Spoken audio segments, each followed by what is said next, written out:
మీ personal interviews మరియు వ్యాపార ప్రకటనల కొరకు ఈ నెంబర్ని సంప్రదించండి.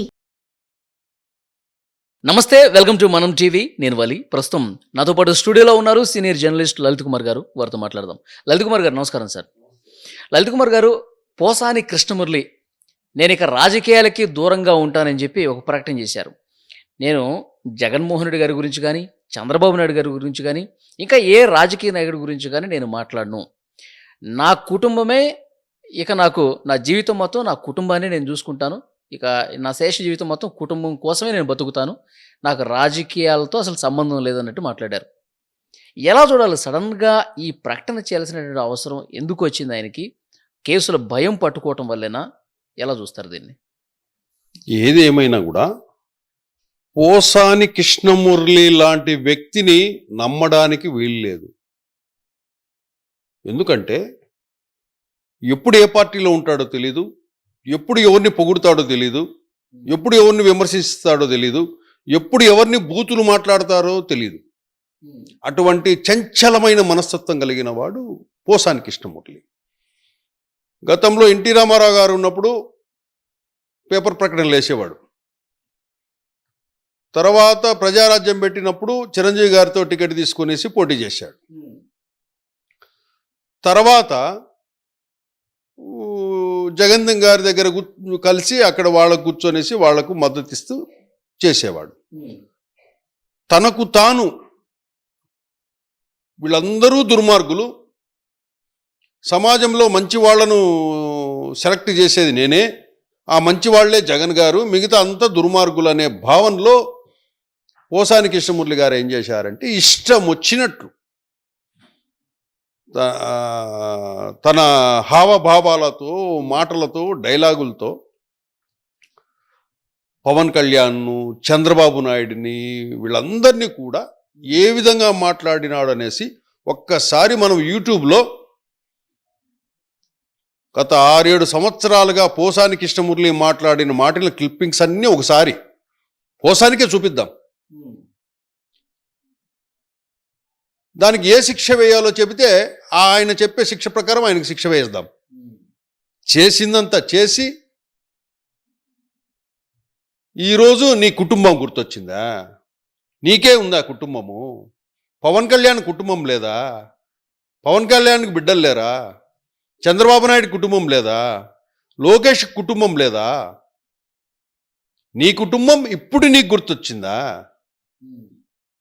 ఫర్ ఎగ్జాంపుల్ చెప్తాను. ఒకవేళ ఇఫ్ కేస్ జగన్మోహన్ రెడ్డి గారే గెలిచి ఉండింటే మొన్న ఎన్నికల్లో రిజైన్ చేసేవాడా? చెప్పండి. గెలిచి ఉంటే, ఈరోజు ఓడిపోయారు కాబట్టి, అది కోలుకోలేని స్థితిలో వైసీపీ ఉంది కాబట్టి, గతంలో చేసిన పాపాలకు శిక్షలు పడతాయి కాబట్టి,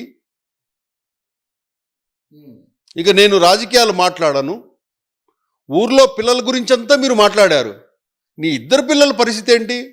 నిన్న ఆయనే చెప్తున్నాడు, ఒక డిగ్రీ డిస్కంటిన్యూ అంట, ఇంకొకడు ఎడ్యుకేషన్ మధ్యలో ఆపేశారు. 2 ఎడ్యుకేషన్ మధ్యలో ఆపేశారంట. నువ్వు ఈ విధంగా రోడ్ల మీద పడి తిరుగుతుంటే పిల్లల్ని చూసుకోకుండా పిల్లలు అట్టే తయారవుతారు. చివరికి ఆ పిల్లలే నిలదీశారు. నీకు అవసరమా అని నిలదీస్తే ఒక పక్క కేసులు 50-60 కేసులు 50-60 కేసులు ఎందుకు పెడతారండి? నువ్వు ఎంతమంది మనోభావాలు దెబ్బతీసింటే అన్ని కేసులు మీ మీద వస్తాయి. మీకు జగన్మోహన్ రెడ్డి గారి ప్రేమ ఉంటే ఆయన పొగుడుకో. ఇతరులను దూషించి దూషించి దూషించి ప్రశ్నిస్తే దూషిస్తాడు. అసలు ఇతనికి సంబంధం లేదు. అసలు వైసీపీ పార్టీ వాళ్ళే, ఆ రెడ్డి సామాజిక వర్గమే జగన్ మీదేసుకొని ఏం ఫైట్ చేయదు. వాళ్ళకంటే ముందు ఈయన మీదేసుకొని మీడియాలోకి వచ్చి అతని టార్గెట్ అంతా ఏంటంటే పవన్ కళ్యాణ్ కమ్మ, చంద్రబాబు కమ్మ, పవన్ కళ్యాణ్, జగన్మోహన్ రెడ్డి కూడా బాగుండాలి. ఎలక్షన్స్ ముందు కూడా చంద్రబాబు నాయుడు గారిని, లోకేష్ గారిని తిట్టింది తక్కువ పవన్ కళ్యాణ్ తో పోల్చుకుంటే. ఆయన ఎప్పుడు ప్రెస్ మీట్ పెట్టినా అసలు ఒక రేంజ్ లో విరుచుకుపడేవాడు పవన్ కళ్యాణ్ మీద. ఆయన ఫ్యామిలీ ప్రస్తావన తీసుకొచ్చేవాళ్ళు. ఎవరో జనసైనికులు ఫ్యాన్స్ ఫోన్ చేసి టార్చర్ చేస్తున్నారని చెప్పి పవన్ కళ్యాణ్ని టార్గెట్ చేస్తూ ఆయన ఒక డైలాగ్ అన్నాడు సార్, మీకు గుర్తుండే ఉంటుంది, నీ కూతురు కూడా పెద్దదవుతుంది, అప్పటికి నేను ఇంకా బతికే ఉంటాను. చూసారా ఎలా మాట్లాడారు? కానీ నిన్న వీడియో చూస్తే ఎంత ప్రశాంతంగా మాట్లాడుతున్నాడు సార్, ఎంత కూల్గా మాట్లాడుతున్నాడు. ఈ రాజకీయాలు నాకు సంబంధం లేదు. గత వీడియోలు చూసుకుంటే ఒక రేంజ్లో రెచ్చిపోయి అగ్రెసివ్గా. ఇంకో విషయం తెలుసా, జన సైనికులు వాళ్ళేమనరు, ముందు వాళ్ళని రెచ్చగొట్టడానికి ఇతనే ఒకటి అంటాడు. ఇదంతా వ్యూహాత్మకంగా సాక్షిలో ఉండే కొంతమంది ప్రముఖులు, సాక్షి కెమెరాలు, ఇతను ఎక్కడెక్కడ ఏమేమి మాట్లాడతాడు, ఎట్లా టార్గెట్ చేయాలా, పోసానిని ఎక్కడ ఉపయోగించాలా, పవన్ కళ్యాణ్ ఎక్కడ దెబ్బ కొట్టాలా మానసికంగా అనే ఉద్దేశంతో ఆ ప్లాన్ ప్రకారం జరిగిన ప్రెస్ మీట్లు అతను పెట్టినటివన్నీ.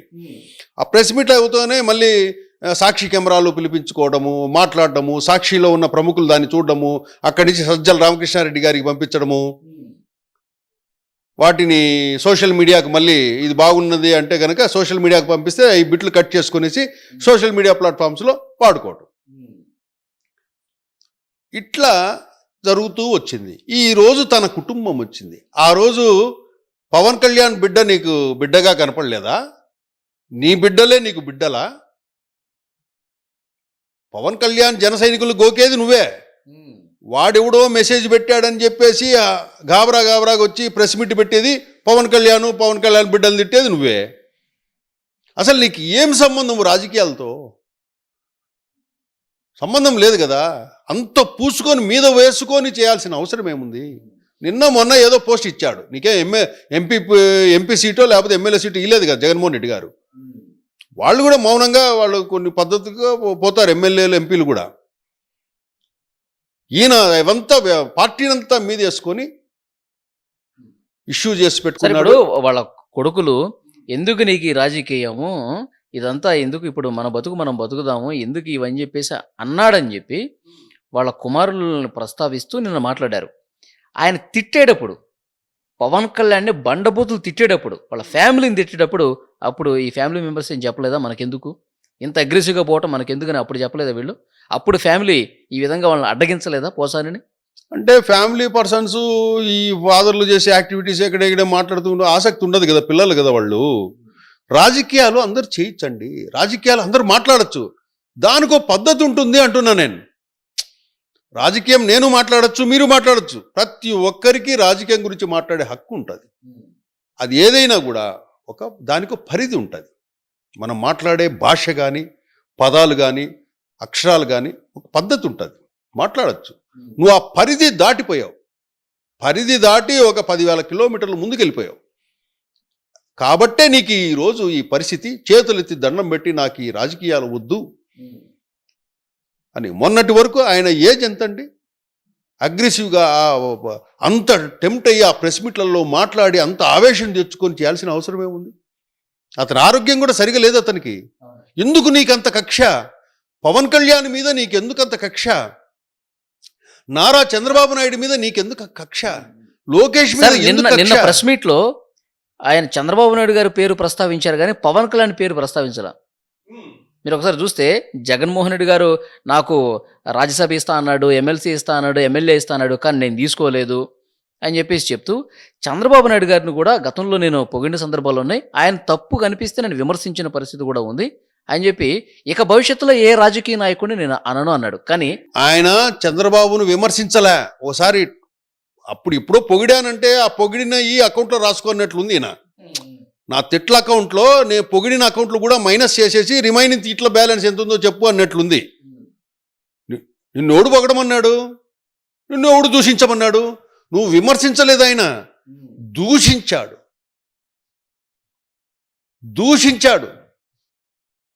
అది ఆయనకు అర్థం కావడంలో ఒకసారి ఆ వీడియోలన్నీ క్లిప్పింగ్స్ తీసుకొని ఒకసారి చూసుకుంటే ఇంట్లో ఆయన నేను చేసింది కరెక్టా రాంగా, నాకు శిక్ష పడాలనా లేదా అని అతనే డిసైడ్ చేసుకోవాలి. ఇంకా ఈయన డ్యామేజ్ చేసిందేమో పవన్ కళ్యాణ్ గారిని, కానీ ఆయన పేరెత్తలేదు నిన్న. అసలు క్షమాపణ చెప్పాల్సింది బహిరంగంగా పవన్ కళ్యాణ్ గారికి. ఎందుకు ఆ టాపిక్ తీస్తే కనుక విలేకరులు అడుగుతారు కదా, అక్కడున్న విలేకరులు ఇంకా 4 ప్రశ్నలు వస్తాయి కాబట్టి చచ్చినట్టు దానికి సమాధానం చెప్పాల్సి వస్తుంది. కాబట్టి ఆ ప్రస్తావన ఒకటే తీసుకురాలే. ఇప్పుడు మీరు ఏదైనా ఛానల్కి రండి, మా దగ్గరికి రండి, మేము అడుగుతాం, సమాధానం చెప్పండి. మీరు చెప్పండి సమాధానం. నీకు జగన్ గారి మీద అభిమానం ఉంటే నువ్వు ఆయన వరకు అభిమానంగా ఉండొచ్చు. పోనీ జగన్ గారిని ఏమన్నా అన్నాడా పవన్ కళ్యాణ్ గారు? చంద్రబాబు గారు ఏమన్నా? పాలసీ సిద్ధాంతాల మీదనే మిమ్మల్ని ప్రశ్నించినారు. గత ప్రభుత్వంలో ప్రభుత్వ నిర్ణయాల మీదే ప్రశ్నించినారు. దానికి మీరేం చేసినారు? దానికి సమాధానాలు చెప్పకుండా బూతులు దాడి చేశారు. దాని పర్యవసానమే ఈరోజు. అంటే సార్ ఇప్పుడు ఈ వర్రా రవీంద్ర రెడ్డిని అరెస్ట్ చేశారు, తర్వాత బోరుగడ్డకి ఆల్రెడీ 3rd డిగ్రీ స్టార్ట్ అయిందని చెప్పి ప్రచారం జరుగుతోంది. ఇప్పుడు పోలీసులు కొంత సాఫ్ట్గా డీల్ చేయాలన్న ఉద్దేశంతో, ఎలాగో కేసులు నమోదైన నన్ను అరెస్ట్ చేస్తారు కాబట్టి పోలీసులు కొంత నా మీద సాఫ్ట్ కార్నర్ చూపించాలంటే నేను రాజకీయాల నుంచి దూరం అయిపోయాను, జగన్ మనిషిని ఇప్పుడు కాదు అని అనిపించుకోవటానికి ఈ రకమైనటువంటి ప్రయత్నం చేశారని భావించాలా? తన ఏ ప్రయత్నం చేసినా చట్టం తన పని చేసుకుపోతుంది. ఆ రోజు ఏ విధంగా అయితే మీరు చేశారో ఇప్పుడు మారిపోయాడులే, కొంచెం లైట్ తీసుకోండి అన్న భావన కలిగించడానికేమో. కలిగించడానికి ఉండొచ్చు ఆయన అనుకుంటాడు, కానీ వాళ్ళు అనుకోవాలి కదా. వాళ్ళు 5 సంవత్సరాలు వేదన అనుభవించారు కదా. వేదన లోకేష్ వాడు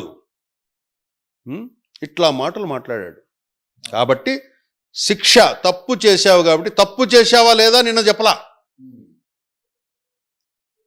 ఇప్పుడు తప్పు చేశావా లేదని రేపు పోలీసులు చెప్తారు. ఏ శిక్ష వేయాలో నువ్వు చెప్పు. ఏ శిక్ష వేయాలో పోసాని కృష్ణమురళి చెప్పు. వ్యక్తుల మీద ఎందుకంత ద్వేషం నీకు? చంద్రబాబు నాయుడు గారి మీద, లోకేష్ గారి మీద, పవన్ కళ్యాణ్ గారి మీద ఎందుకంత ద్వేషం పెంచుకోవాలా? అంత అగ్రెసివ్ ఎందుకు నీకు? సార్ ఇప్పుడు వ్యక్తుల మీద ద్వేషం అంటే నాకు ఇంకో పాయింట్ గుర్తొచ్చింది. మన జగన్మోహన్ రెడ్డి గారు ప్రెస్ మీట్లో షర్మిల గారిని ఏ విధంగా దూషించారు, నా చెల్లెలు షర్మిల అని ప్రస్తావిస్తూ బాలకృష్ణ గారు ఆఫీసులో షర్మిల గారి మీద ఎలాంటి పోస్టులు పెట్టారు, ఆ బిల్డింగ్లో తల్లిని చెల్లిని అవమానించే విధంగా, ముఖ్యంగా షర్మిల గారిని అవమానించే విధంగా ఏ రకంగా డిజైన్స్ చేసి వదిలేరనేది కూడా ఆయన ప్రస్తావించి దాని మీద బాలకృష్ణ గారు కూడా రియాక్ట్ అయ్యారు. ఏమంటారు దాని మీద? ఇందాక బాలకృష్ణ గారు మాట్లాడారు. ఆ బాలకృష్ణ గారికి సోషల్ మీడియా ఏందో అంత దృష్టి పెట్టాల్సిన అవసరమే లేదు. ఆయన అదే అన్నాడు, నేను ఏదైనా చేస్తే అసలు మీ చెల్లెలు స్పందించాలి కదా, నాకేం పని అయ్యా ఇవన్నీ, నాకంత అవసరమా అనేసి కూడా ఆయన అన్నాడు. దాంతోపాటు షర్మిల గారు కూడా ఇంతకుముందే ఒక వ్యాఖ్య చేశారు. ఏమని? తన అన్న మీదనే ఆమె ఆ వ్యాఖ్యలు చేసింది. ఏమనింది? స్టార్ హీరో ప్రభాస్తో తనకు ఎలాంటి సంబంధం లేదని రాష్ట్ర కాంగ్రెస్ చీఫ్ వైఎస్ షర్మిల అన్నారు. జగన్ తన సైతాన్ సైన్యంతో ప్రభాస్తో నాకు సంబంధం ఉందని ప్రచారం చేయించారు. నేనెప్పుడూ ప్రభాస్ను చూడలేదు. నా పిల్లల మీద ప్రమాణం చేసి అప్పుడు చెప్పా, ఇప్పుడు చెబుతున్నా అని ఆమె అన్నారు.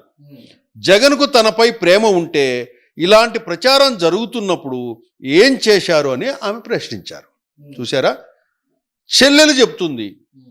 అంటే జగన్ గారి కౌంటర్. ఇప్పుడు బాలకృష్ణ చేశాడో లేదో తర్వాత సంగతి, దాన్ని ఆయన పట్టించుకోవట్లేదు. అసలు బాలకృష్ణ గారికి ఆ సోషల్ మీడియా, ఆయన షర్మిల మీద ఆయనకు చేయాల్సినంత ఆలోచన, అంత నెట్వర్క్ ఆలోచనలు ఉండవు అతనికి. ఆయన ఏదో ఆయన సినిమా ప్రపంచము, ఆయన నియోజకవర్గము,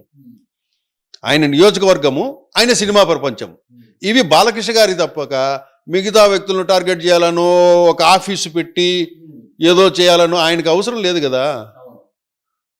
కాబట్టి అది రాంగ్. ఏమంటే నా చెల్లెళ్ళు అన్నారు అనేసి ఆయన సింపతి. ఇప్పుడు వాళ్ళ చెల్లెలు ఏమనింది? మా అన్నని జయించాడు, ప్రభాస్కు నాకు సంబంధం అంటగట్టి ప్రచారం చేశాడు మా అన్న అనేసి అంటుంది ఆమె. దీనికి సమాధానం చెప్పాలా? జగన్మోహన్ రెడ్డి గారు, మీ చెల్లెలు ఈ విధంగా అనింది, ప్రభాస్తో మా అన్న జగన్ సంబంధం అంటగట్టి ప్రచారం చేశాడు అని అనింది. అంటగట్టాడా లేదా, అవునా కాదా అనేది చెప్పాల్సింది జగన్మోహన్ రెడ్డి గారు. ఇంకా ఆయన ఏం చెప్తాడో చూద్దాం సార్. ఎందుకంటే షర్మిల గారు మొదటి నుంచి చెప్తాను ఉన్నారు, జగన్మోహన్ రెడ్డి గారు ఇప్పుడు ప్రభాస్ కూడా బయటకు వచ్చే అవకాశం ఉంది. రేపు ప్రభాస్ కూడా జగన్మోహన్ రెడ్డిని ప్రశ్నిస్తాడు, ఏం మీకు తమాషా గడపడుతున్నానా, నా పేరు తీసుకొచ్చి మీరు ఎట్లండి ప్రచారం చేస్తారు, షర్మిలతో సంబంధం ఉందని అని ఆయన రేపు ప్రశ్నిస్తాడు ప్రభాస్. తప్పకుండా దానికి కూడా జగన్మోహన్ రెడ్డి గారు సంబంధం చెప్పాలా. ఎందుకంటే ఈ ఆరోపణ చేస్తున్నది ఎవరు చెప్పింది? మీ చెల్లెలు, సొంత చెల్లెలు. అటువంటప్పుడు దానికి సమాధానం జగన్మోహన్ రెడ్డి గారు ప్రభాస్ గారికి ఇవ్వాలి, షర్మిల గారికి ఇవ్వాలి. అవునా కాదా అని. ఓకే, చూద్దాం సార్. ఇక నెక్స్ట్ రియాక్షన్స్ ఎట్లా ఉంటే, అసలు మొత్తం చేయించింది అన్నయ్య అని చెప్పి షర్మిల చెప్తున్న నేపథ్యంలో నెక్స్ట్ ప్రెస్ మీట్లోనైనా జగన్మోహన్ రెడ్డి గారు దీని మీద మాట్లాడతారో లేదో చూద్దాం. Thank you very much Lalit Kumar garu. Thank you.